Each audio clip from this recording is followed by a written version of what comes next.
Olá, pessoal! Dando continuidade às dicas de produtividade, eu gostaria de falar então sobre alguns pontos bem importantes. Entenda o porquê da sua procrastinação. Procrastinação vem a ser adiar uma tarefa ou uma ação por inúmeras vezes, especialmente. Então, o que isso traz de prejuízo no teu dia a dia, na tua rotina? Algumas tarefas importantes procrastinadas podem nos trazer um prejuízo bem sério e o impedimento de uma realização de outra atividade. Então, por que eu coloquei nessa dica? Entenda o porquê da sua procrastinação. Se você não tem tempo para realizar todas as tarefas do dia, isso pode ser um motivo, por exemplo, de estar adiando a execução de tarefas. Eu não gosto de realizar tarefas de computador. Eu não gosto de lidar no computador.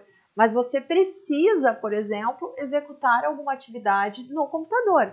Vai chegar um momento que você vai ter que enfrentar essa situação, mesmo que você não goste, para que outras tarefas possam ser executadas e ter um bom andamento. E entender o porquê de não gostar de fazer as tarefas de computador talvez seja o ponto importante para que você consiga ser mais produtivo aí na sequência e no seu processo evolutivo. Porque lembrando, para que nós tenhamos êxito profissional, muitas vezes temos que realizar algumas coisas que são um pouco indesejáveis ao nosso caráter, aos nossos princípios. Mas nem por isso são tarefas que vão nos amputar um braço, por exemplo. Outra dica que eu gostaria de dar para vocês é a respeito do comprometimento. Seja comprometido com você mesmo, com seus princípios e também com seus clientes e com seu paciente especialmente. Então, perguntar, por exemplo, para o cliente no dia seguinte a um tratamento, como o cavalo ficou, como ele está comendo, se o cliente percebeu alguma alteração, é super importante. Isso vai ajudá-los a fidelizar esse cliente, porque caracteriza um envolvimento com a situação, um comprometimento com o animal que foi atendido, o interesse de vocês. Não fica um vínculo estritamente financeiro. Você vai lá, executa a tarefa, recebe o valor e pum, acabou. Não se toca mais no assunto.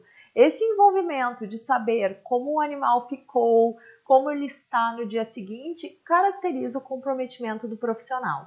E é muito importante, inclusive, para o feedback profissional de vocês, para que vocês saibam como está andando o procedimento, como os cavalos ficam pós-procedimento.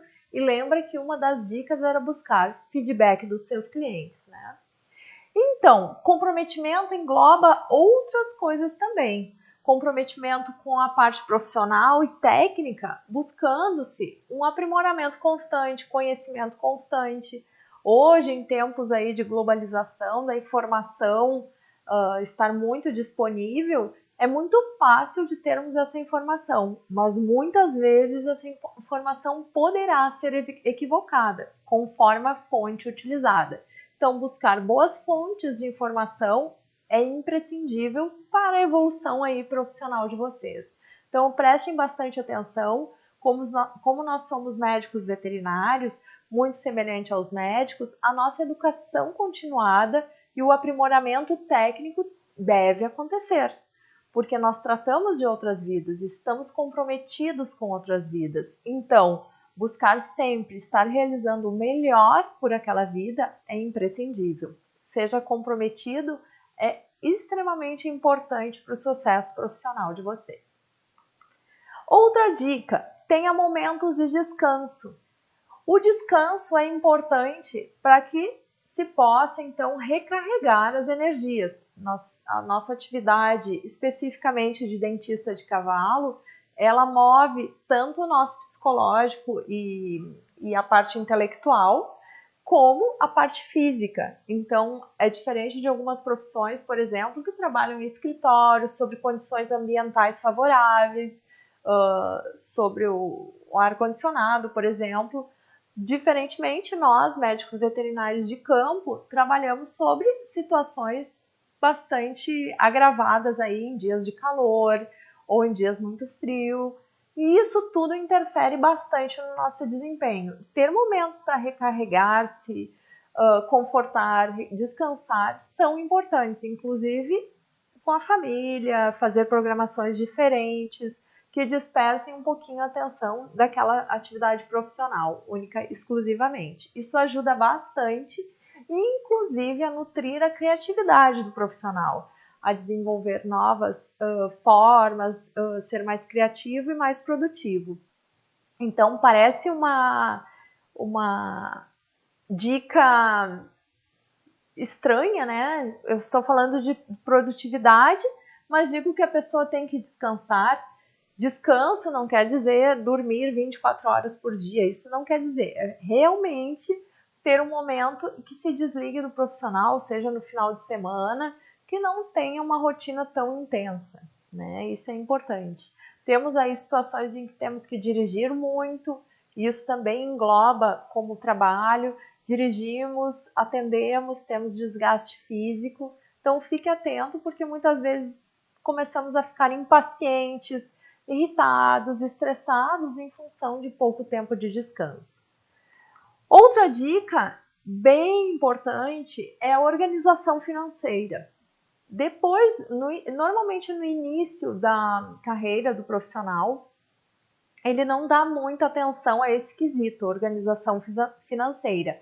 Mas com o passar do tempo, vai sendo imprescindível que se tenha uma boa organização das finanças, inclusive para que se possa fazer opções na vida.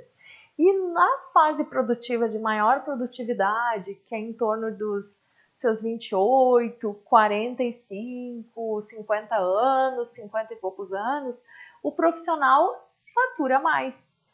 Se ele, nessa mesma proporção, não tiver uma reserva para o tempo posterior de menor produtividade, que é a idade mais avançada, seus 65 anos para cima, onde o seu físico não comporta mais a intensa atividade profissional, ele precisa ter captado essa reserva financeira na época mais produtiva, que é nessa fase adulta aí que eu citei anteriormente. É muito variável de profissional para profissional, mas nós temos que estar atentos a isso. A reserva financeira, bem como a organização, ter as despesas fixas planilhadas, criar a despesa em cima de um conhecimento da receita e não buscar a receita depois de criada a despesa. Existe uma diferença bem expressiva nisso, né? Então, o conhecimento de quanto se necessita para viver é imprescindível. E isso é uma educação financeira, né? Faz parte aí da pessoa se educar quanto a isso. Então, pessoal, espero que eu tenha agregado na vida de vocês com essas dicas, enfim, da parte tanto pessoal quanto profissional, porque elas são imprescindíveis para o seu crescimento, especialmente para melhor produtividade e aproveitar tanto a vida pessoal quanto profissional. Até a próxima!